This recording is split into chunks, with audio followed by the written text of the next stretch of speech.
প্রথম বাংলাদেশি হিসেবে হিমালয়ের লোৎসের চূড়ায় পা রাখলেন এভারেস্ট জয়ী বাবর আলী। পৃথিবীর সর্বোচ্চ পর্বতশৃঙ্গ এভারেস্টের চূড়ায় আরোহণের দুদিন পর লোৎসের পর্বতের শীর্ষে পা রাখলেন ৩৩ বছর বয়সী চট্টগ্রামের এই যুবক। বাংলাদেশি হিসেবে এক অভিযানে হিমালয়ের সর্বোচ্চ দুটি পর্বত চূড়ায় পা রাখার প্রথম রেকর্ড এটি। নাজমুল সাকিবের রিপোর্টে বিস্তারিত। এভারেস্টের সর্বোচ্চ চূড়ায় বাংলার লাল সবুজ পতাকা উড়েছিল আজ থেকে ১৪ বছর আগে মুসা ইব্রাহিমের হাত ধরে। তার দেখানো পথে মোহিত এবং পরে প্রথম নারী বাংলাদেশি পর্বত আরোহী হিসেবে এভারেস্ট জয় করেন নিশাত মজুমদার। বাংলাদেশ থেকে চতুর্থ পর্বত আরোহী হিসেবে সর্বোচ্চ চূড়া জয় করেন ওয়াসফিয়া নাজরিন।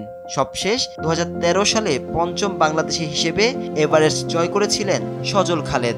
সানবিট সব দিবে সামাল। সানবিট ম্যাজিক প্রেস ডিশওয়াশিং এর মাথা ঘোরানো সলিউশন। যদিও নেমে আসার পথে মৃত্যু হয় তার, কিন্তু এদের কেউই এভারেস্ট জয়ের মিশনে লোৎসে পর্বতের চূড়ায় ওঠেননি।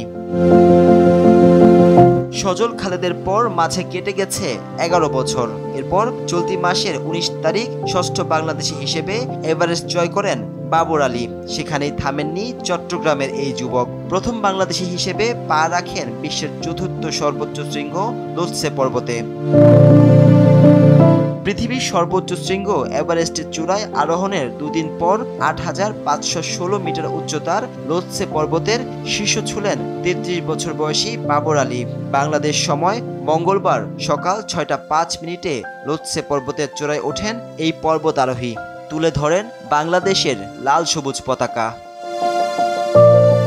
নাজমুস সাকিব, RTV।